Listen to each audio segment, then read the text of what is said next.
Great. Good morning, Ramu. This is Aditya. Okay. Hi Aditya. Hi.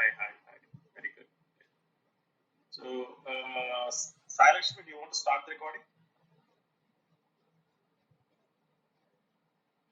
Yeah, I'm starting.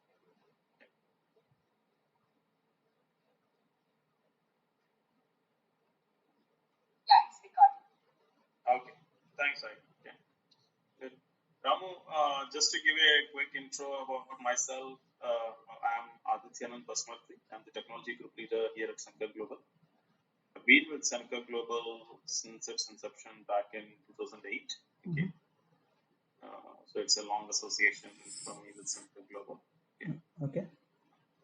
And I, as a technology group leader, I primarily help projects on technology side, assisting them in architecture and design. Okay, and I also program manage a couple of engagements. Okay, so I'm a technologist. All my career. Okay, even today I code few hours a day. Okay. I'm primarily into Microsoft technologies and front-end technologies like React, Android, Java, okay, Android, Java, okay, and also a lot of backend SQL and NoSQL technologies. Okay, so that's a very brief about myself. I've been in this industry for about 24 years now. Okay, Great. okay. So that's a brief about myself. So I will keep this interview about 30. This discussion for about 30 to 40 minutes. Okay. Okay. Based on how it goes. Okay.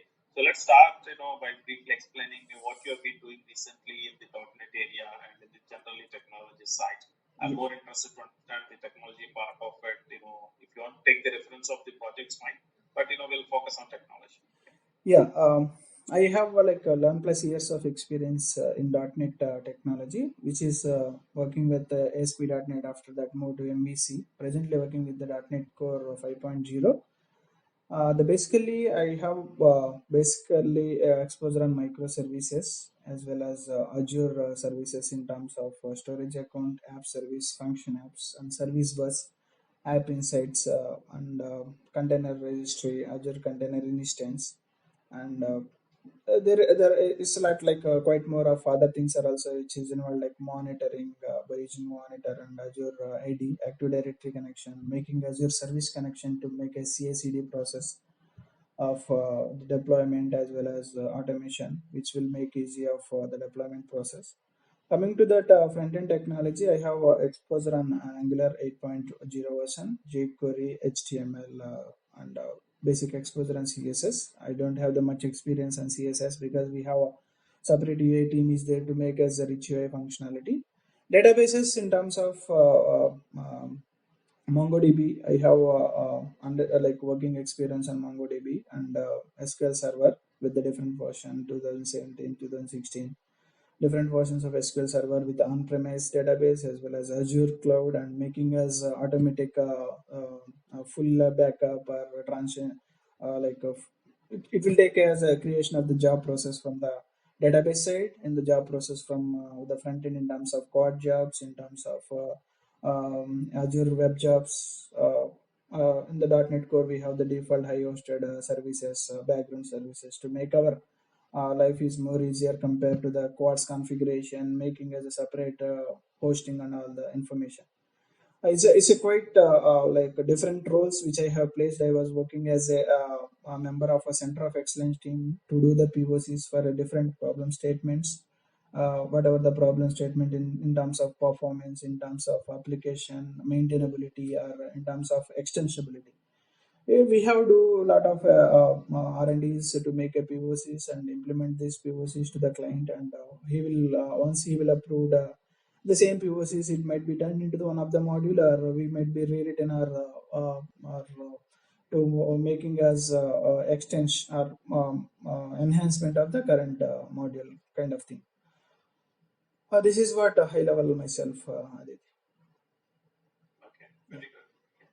So, what does your day-to-day task involve? Okay.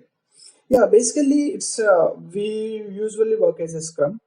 Scrum in terms of taking as a sprint for 2 weeks and taking the basically I am supporting the team members like 50% of the time to understand to making of any of the impact of the code thing which they are doing, as well as a code review of performing, and if you have any issues at the time of deployment and all non-prods we can able to do. Apart from that, I do have my own tasks in terms of to assign and to get the task and to do that implementation of a particular task. Uh, uh, Basically, we usually discuss with the BS, which was reside in US, and we will discuss in the evening of 7:30 to 7:30 daily to get that more information. Along with that one, if there is any SMEs are required like functional thing in terms of they are come up with the requirement. Some of the time requirement may be it will be violate the current implementation. It will be the deviation of the current process. We need to discuss them. We need to make them to understand what is exactly happening, and we need to correct that BRD document or the requirement document, and we will implement. I can say I am individual contributor still, because we have to be, otherwise in the market we will not be able to sustain. And I can also make them, our team has to be grow in terms of the technology, in terms of the performance. Okay, fine. So, what type of development task you pick up normally in your 2 week scrums? Basically it is assign a story points. For example, 1 week is a 5 story point. For 2 weeks, I will take as a 5 story points, which is assigned to the particular task. If it is a task is, if you can also split that particular task into the subtask. I can choose the particular task and I can assign to the co-developers. If they are also facing some issue, I can make them help and along with my individual development. Okay, okay. My question was morely on what type of technology task you normally pick up for development. As a .NET Core implementation of the coding, as well as a background implementation of the stored procedure to connect the database. Basically, it is a coding part, back end coding. It's not only completely on front end coding, back end coding as well as DB and implementing the Azure services. Okay. And how much exposure do you have in MongoDB? Okay. I can say I'm not an expertise, but I can able to work with the MongoDB, because I do have the POCs which was implemented in terms of getting the data from by using the document ID and pushing the data using the stored procedure. I have done the POCs implementation, but I did not have that much experience on in terms of in deeper, right? If you can go ahead with the SQL Server, we can do that all the things, views, creating the stored procedures, and splitting the tables with the different ways. But I can able to work, but I am not an expertise in MongoDB. Okay, fine. Have you worked with filters in MongoDB? Okay. Yeah, filters. I have worked in the MongoDB. Okay. So, what kind of work you did with filters? Okay. Filters basically which will filter the data based on the some object ID or some document ID. I want to filter the data based on the, we have that in the Mongo, the data is in unstructured way. For example, there might be parent, and inside the parent we have the array of child. Inside a child we have the array of subchilds are also there. If you want to filter that the subchild, we have to go ahead with the finding of the parent, and if you go ahead with the deeper of subchild and getting the data and performing an operation of the subchild. Now, coming back to the .NET Core. Mhm. Okay. Uh, so, you would have worked with Async Await, right? Yes. So, can you explain me your understanding of Async Await? Yeah, basically async and await. Whenever we have a two kind of operation. Whenever we are performing, is an IO bound or CPU bound. For example, if you are an IO bound, it's quietly configured or categorized into different ways. One is to getting the data from database, or to getting the data from the other APIs, to getting the data from the other server. In those cases, we can go ahead with this async and await. Basically, async and await, which will make as an application, is reusable or in terms of non-blocking. It won't block all the responses has to become from a particular request. I want to perform it from the other operation. We have the concept of main thread, and it will try to block the main thread whenever we are doing as an without async. If it is we are doing async and await, it will go ahead with the reusable. But the basic thing is here, it won't create another thread. It will create it will try to use the main thread, and it is using as a context switching. In terms of it will create in terms of the code into the blocks and making as a state mission. Whenever it is finding as a state of await, it will give as a callback function to the particular await, and it will stop off main thread, and it will perform it, and it will return back to the UI. Okay. So if there is no UI involved, what is the need for async await? Async and await, basically it's a concept of I don't want to wait. There is a If there is no dependency of a particular operation, I don't want to wait. For example, if there is any dependency in operation, for example, I have requested the data. I want to log that particular request. I have the request by this particular time, and it has to be saved into the email notification. Request is in process. Like that, there is some of the independent tasks which are not related to the particular request are waiting the response. There is some after like after like 5 lines or 10 lines or 2 or 3 methods executed, I need some of the response from the particular request, and at that point of time I can go ahead with an await. It has to be waited until the response comes from the particular request. Okay. So if I have to wait, even without using await, when I make a service call or a DB call, my thread will still wait, right? Why do I need to use await for waiting? It will wait only for if you implement it as an async call by using the method of API services and async, it will not wait. If it is not an async, it will wait. Okay, that is what. So if it is async, and then if you are using await, then that particular piece of code is waiting until the response comes back, right? If you are not mentioning as an await, it won't wait it. Let's assume that I am using await. Okay. And then I'm making a service call or a DB call. So it will wait until I get back the response, correct? Correct. Now, even if I don't use await, and let's say I don't use async, okay, then in that case also I can make a synchronous call and then wait until I get the response, correct? But the thing is, it will be wait only for the given request time, which was setting of a particular HTTP request. If the request timeout, it won't wait, and it will give us an response. It is a timed out. Okay, so if I use await, that restriction won't be there. That restriction, it will be there if it is an HTTP call. If it is other than the HTTP call, it won't be there. Okay, fine. Can you discuss about dependency injection and the significance of interfaces? Okay. Yeah, interfaces. Basically, we have one use case which we want to log the information for few of the based on the scenario.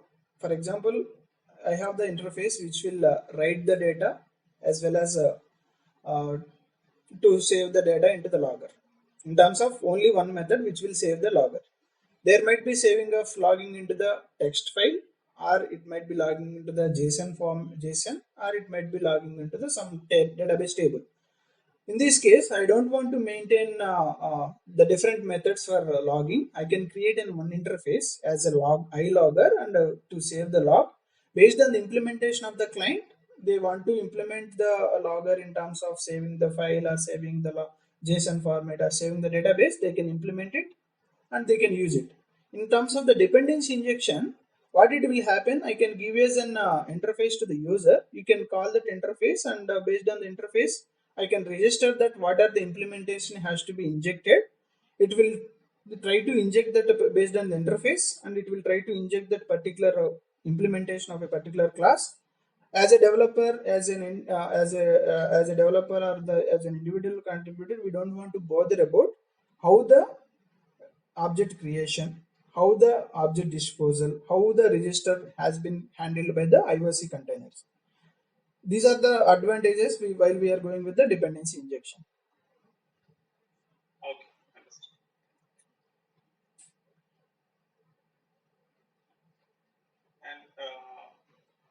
design patterns have you used in your programs?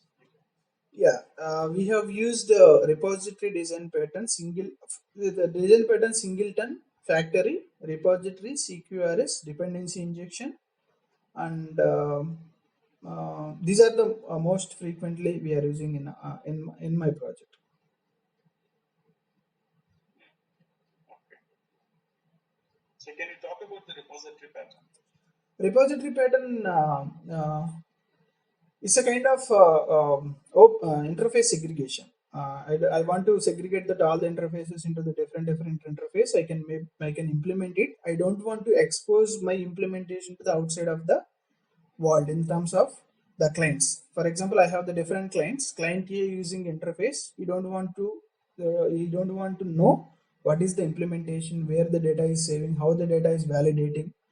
In this case, I want to make as a in terms of I don't want to expose the implementation to the outside world. Through abstraction as an interface, they will use that interface and they can communicate this methods to the interface, and they can pass the required data, and they don't want to bother about where the data is saving, how the validation is happening. We are using model validation or we are using as a custom validation, like that. We don't want to expose our thing out to the outside of the world. Okay.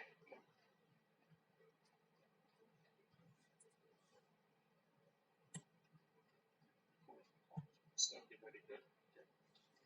Can let's say I want to implement a singleton pattern, a class with a singleton pattern from scratch, okay, from the ground up. Okay. Okay. Now, what are the important design considerations when implementing a singleton pattern? Okay.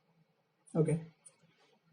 Yeah, for we need to make the class has to be sealed class, because the sealed class which will not give a possibility to extend to the subclasses, and we have to maintain the constructor as a private, because there is a concept of inner classes. I don't want to create an object of inner classes too.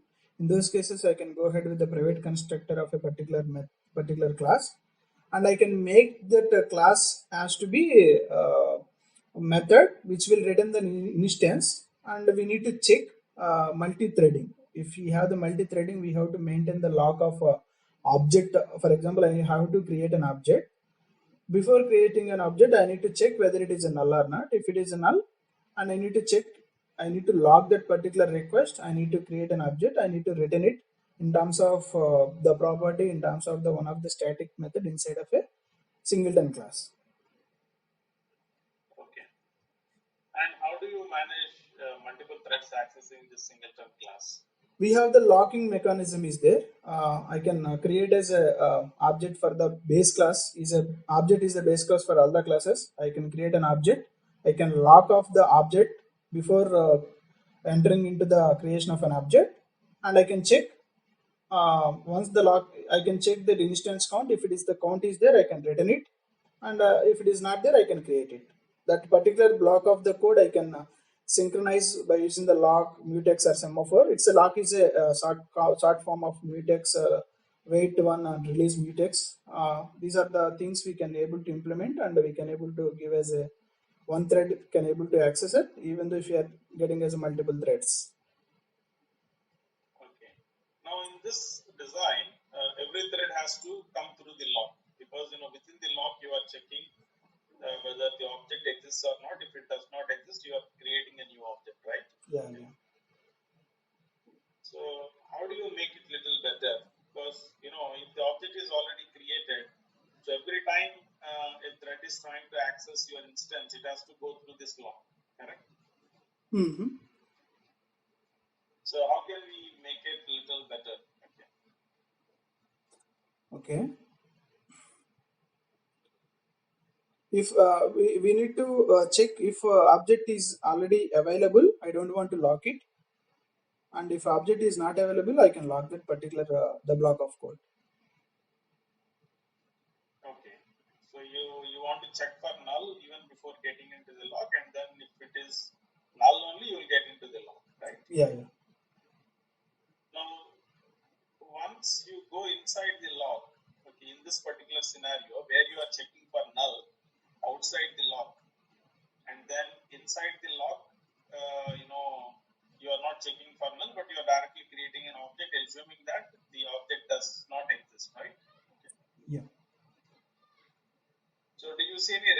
conditions in this design? Race conditions in design. Let's say what happens if two threads come in at the same time and then both of them check that it is not null and then try to get into the lock. What happens? I think we can go ahead with the mutex and semaphore. Mutex concept will give us it will allow only 1 lakh at a time, right? Okay, okay, fine.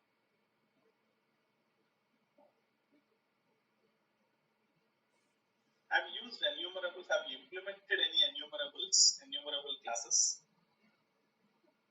You mean to say enumerable of collection? Yeah. Yes. I mean, have you used it or have you implemented a class with enumerable? No, we have used it of enumerable. Okay, but you haven't created a class which is derived from enumerable, right? Enumerable basically, yeah, I know that one. It will give us an enumerator which will get the list of the records and processing it. And I did not extend it, but I know that what are the interfaces methods inside of enumerable we can able to extend and we can able to implement based on our need. Okay.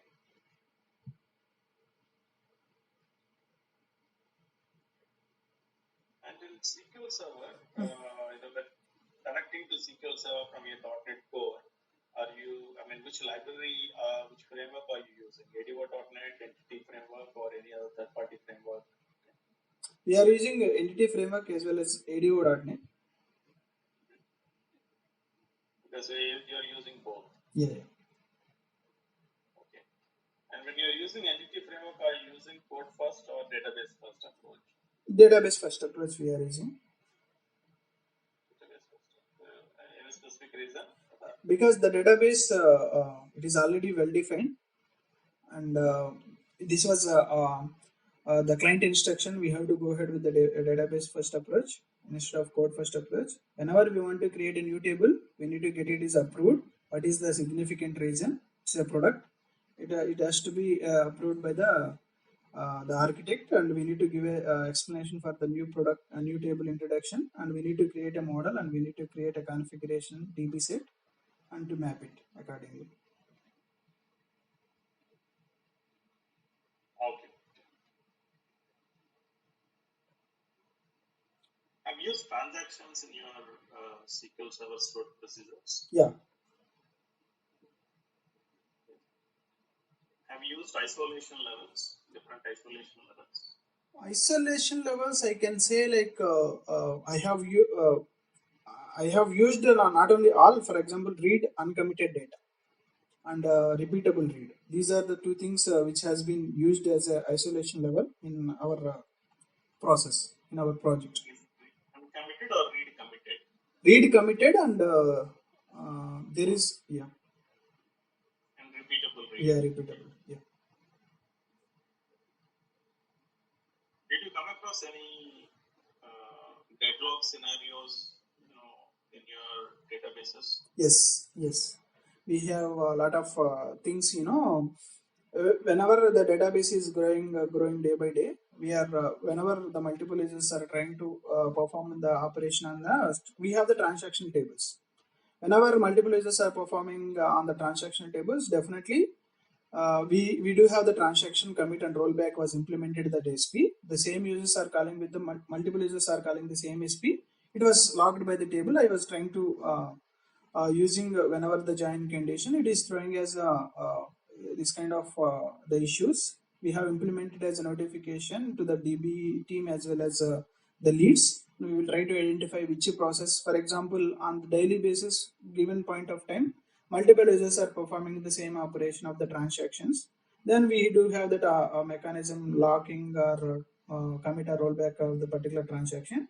That time we are getting the deadlock issues, and we have we are using as a notification whenever we getting a deadlock. This is the process ID is locked because of we are getting the deadlock, and we are trying to make as converting in terms of the stored procedure to get the data into the temp table instead of for each and every time to add a join and trying to perform operation whenever it is a read operation or write operation kind of thing. Okay.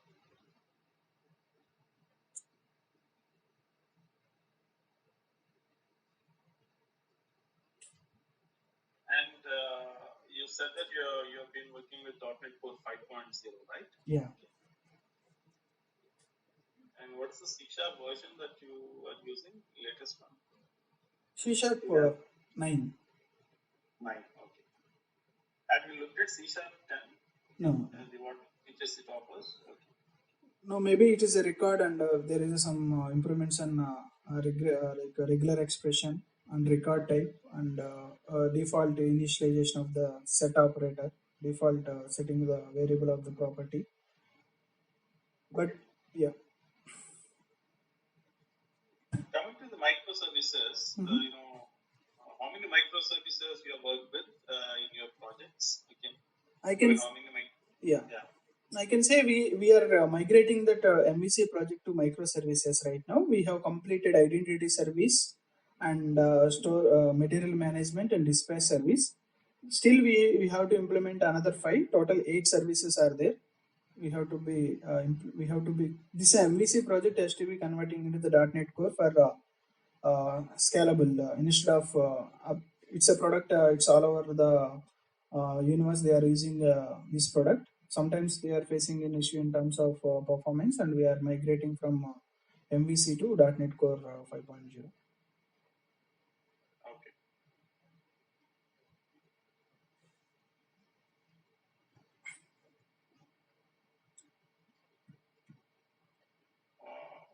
Do you use container? I mean, I heard that I heard you telling use containers also, right? Yeah, yeah, yeah.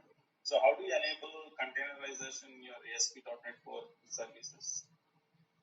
Containerization enabled by using the Docker support by using the Docker file, and in the project we can enable the Docker context equal to Windows or Linux.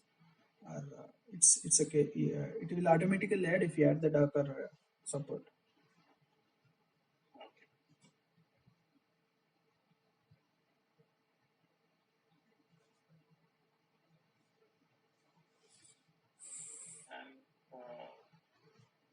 And on CI/CD, what kind of exposure do you have in designing CI/CD pipelines and automation builds? Yeah, CI/CD is a basically we are using ARM template to create that all the infrastructure in Azure, and by using ARM template we can create a service connection. Based on the service connection, I can create a stages of build stage and deploy stage, and the deployment will have that different environment like QA, UAT, and prod as well. And in the QA UAT, we need to have an approval process of environment approval. We need to add as a gates, and once the approval by that particular user, it will go to the particular QA or UAT. We don't have an access to the prod, and these are all the things as an AML pipeline. In the AML we have the jobs. Inside the jobs we have the task. We need to create as a task in terms of restore the packages, build the package. In terms of Azure Docker file, we need to create as a Docker task, which will build the Docker file and will push the image to Azure Container Registry by using the service connection, by using the Azure connection container registry name and container registry your ACR the Azure container related information we have to give as an input to the particular task, and it will push the image to the particular Azure container registry.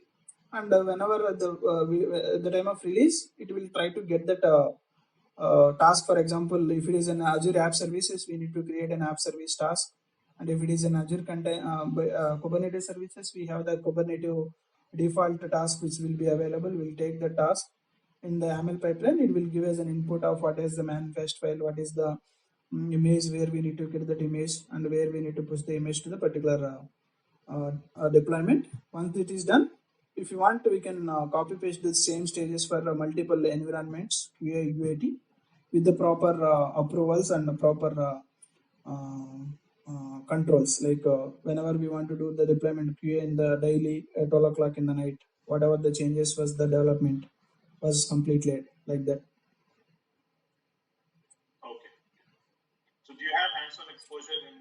building these pipelines? Yeah, yeah. Okay.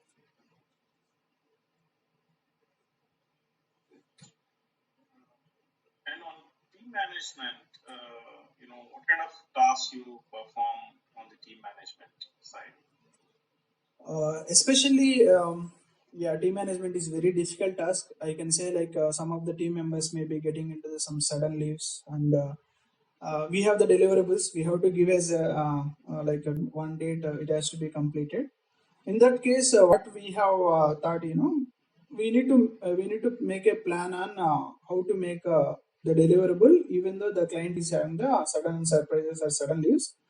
We need to take a ownership, and we need to divide the task in such a way that we need to set up a every 3 days in internal demo what is exactly happening in a particular task. Then everyone will understand the functionality. Instead of going to the coding and what is the thing is happening, everyone understand like that 15 minutes or 20 minutes call of high level what is exactly happening on the quick demos. We can understand what is the individual task, what are the pending. Something is happening, everyone has to be push the code on daily basis. We can check out the code and we can divide that tasks, and we can extend our support in terms of myself or some other team members to make that task has to be completed to make the client happy.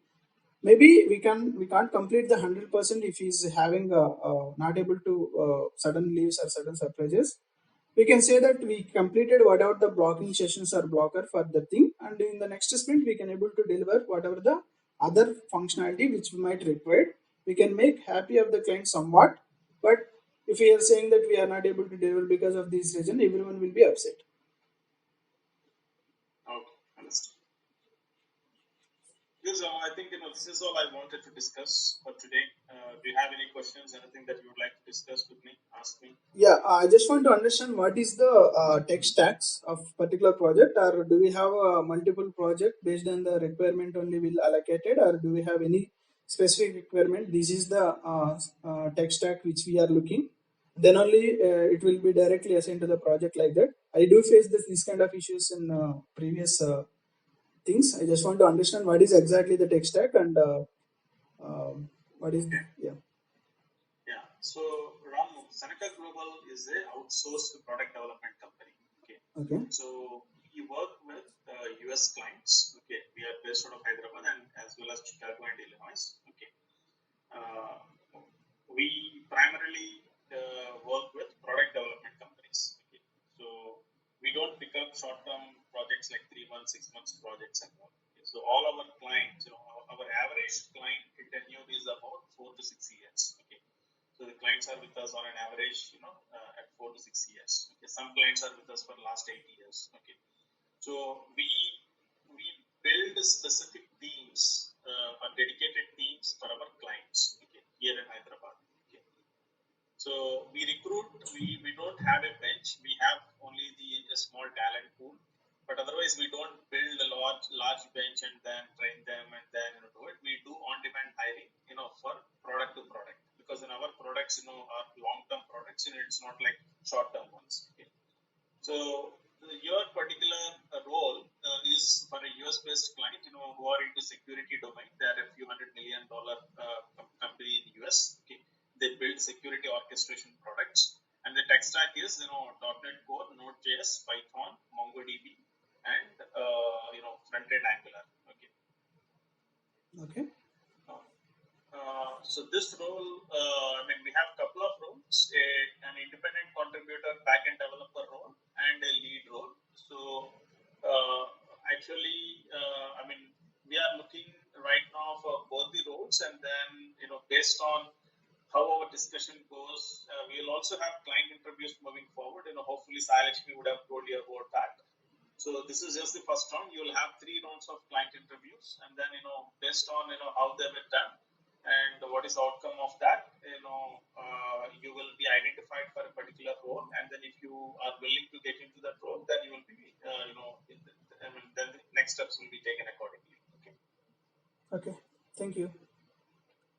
And so I'm looking at you at the .NET lead role. So we'll project you to the client at the same role. Okay. And then we'll take the next steps accordingly. Okay. Sure, Aditya. Thank you. Anything else, Rama? It's a microservices or only that it's we are thinking that Azure and services, right? Only it's a backend .NET Core implementation, or is there is any microservices, or what is exactly? It's a it's a fully service oriented product.